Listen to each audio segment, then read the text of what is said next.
La la la la la, la la la la la la, la la la la, la la la la la, la la la la, la la la la la la, la la la. In this class, we're going to be taking a look again into scales, but we're going to be going deeper, understanding how to use these and to create chords on top of these scales. Remember that we have those 7 notes. 1, 2, 3, 4, 5, 6, 7, 8. That's on a major scale, right? If we get the 1, the 3, and the 5 from that scale, we're going to have a structure that is understood as a chord. If we go into the 2, the 4, and the 6, we're going to have another structure. Notice that the distance between the 1 and the 3 on the keyboard and the 2 and the 4, they are different.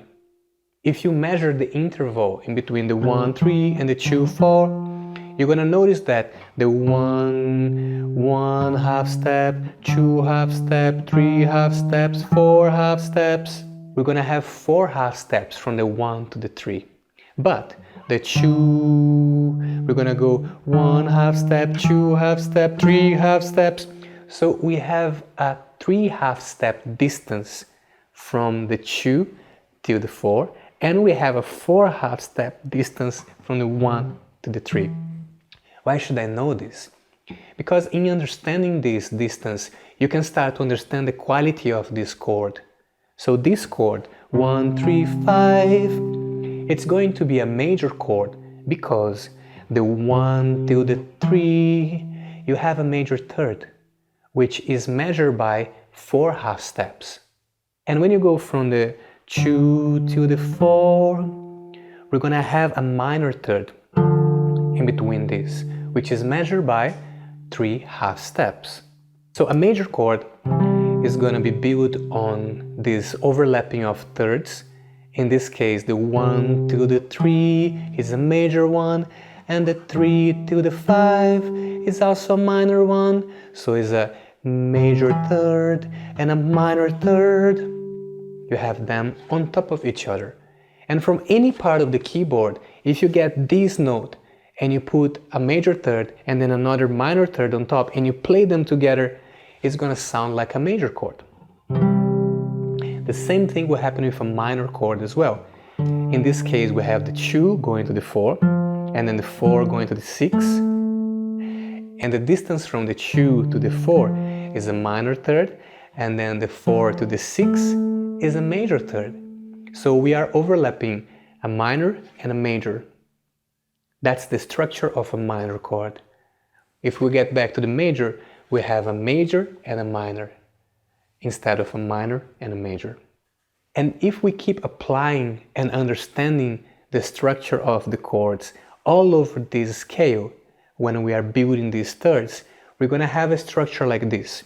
The first chord, when we're piling thirds on top of the 1, so 1, 3, 5, we're going to have a major one. The second chord, when we're piling thirds on top of the second note, we have 2, 4, 6, we're going to have a minor one. The third chord, if we pile in notes on top of the third note, 3, 5, 7, then we have 4, 6, 8, and then we keep going up. Next one we're going to have a major and the other one is a minor, and the next one is going to be another structure, and we're going to get into this one later.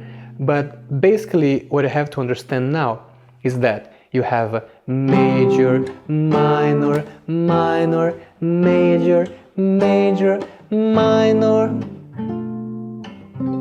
Okay, so think about these 7 chords that you have in front of you as the chords that you can use with the notes of this scale. Either it's G or C or a D or E minor or A minor, you know. So when you have these chords, you can play on that scale. It's a very interesting thing to observe because it's a common ground for most of the people that connect with music. When you're playing like a G, you go to C, for example, then a D.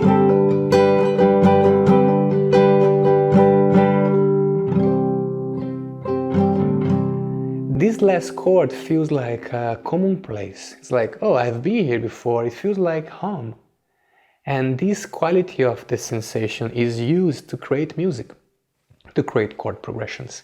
And each of these lines, the 1, the 2, the 3, the 4, the 5, the 6, 7 as well, and get back to the 1, it has a function in the harmony. In a rough idea, you can basically create classification around home, which is the 1, I'm leaving my home, which is the 4, and then I'm creating a tension, which is the 5, and you can get back to 1. So it's home, getting out of home, creating a tension like a climax of a story, and get back to your home, which is the 1. I'm gonna go a little bit more into this when we're talking about harmony specifically, but for this lesson, this is enough. What I want to highlight now is how to improvise on top of these chord progressions, understanding that these chords are actually built with notes. So remember that chord, the chord number 1, is actually built with 1, 3, 5, right? And if you get the chord number 4, 4, 6, 1, we're gonna have 3 notes as well.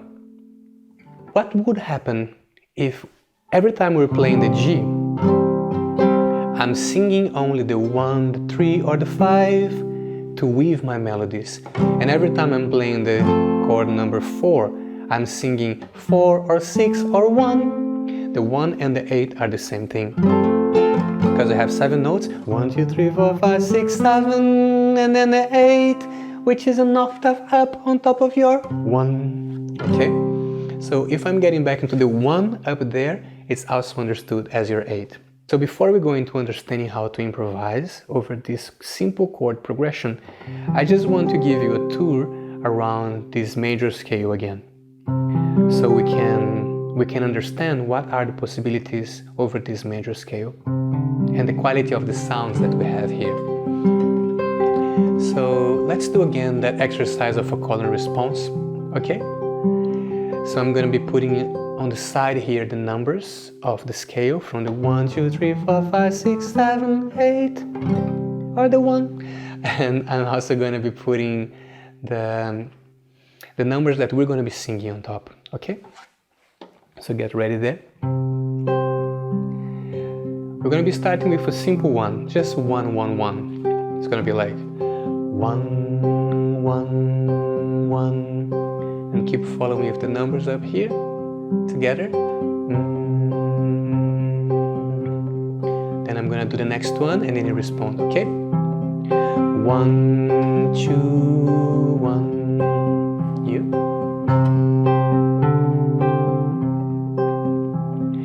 1, 3, 1.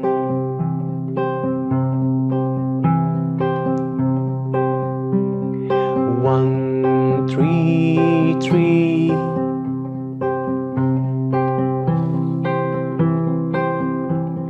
3, 2, 1.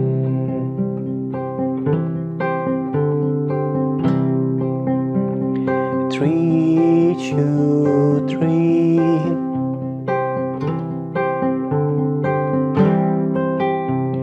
3, 4, 3.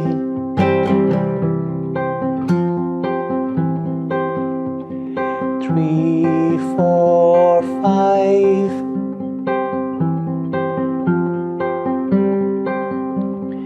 5, 4, 5.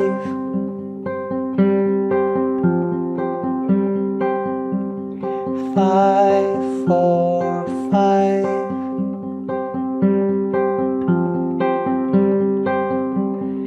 5, 6, 5.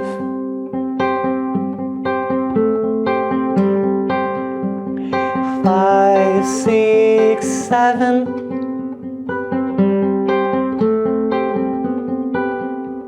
7, 6, 7.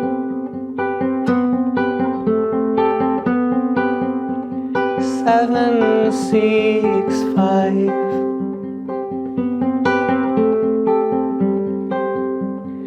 5, 4, 3.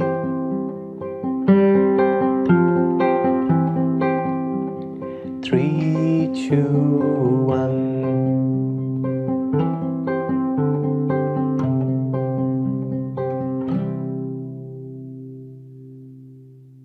So these are some of the possibilities that you can do on top of one chord.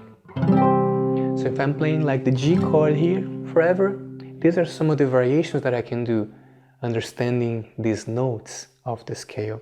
But now let's try to think about that possibility of playing only the notes of the chord. So if I have this progression of the G, and then the C, and get back to the G. G, C, G. Just as a practical note, if you are playing these melodies in a different instrument, notice that I have the capo here. So even if I'm playing the G shape to help me to sing and play the thumb on the melody, this chord actually sounds like a C. So the scale that I'm playing here is actually C.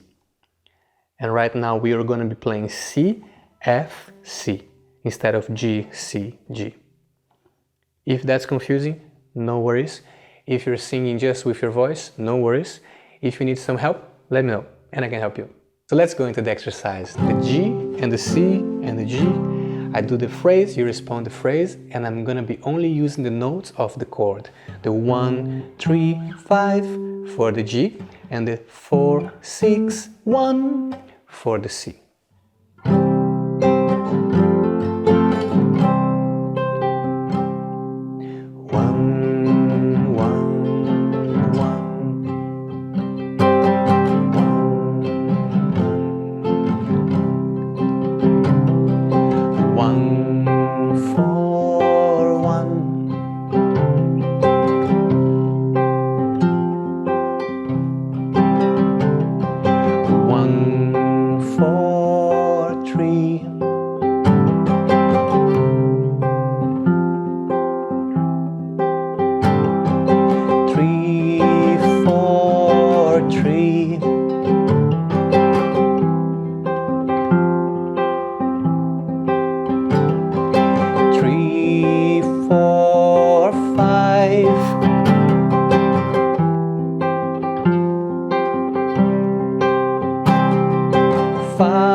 So in this exercise, we used notes of the chords. Every time we're playing the chords, only the notes of the chords. When you are jamming with someone, most of the times you're going to add extra notes in between. But these notes of the chords are a really good place for you to anchor the tempo.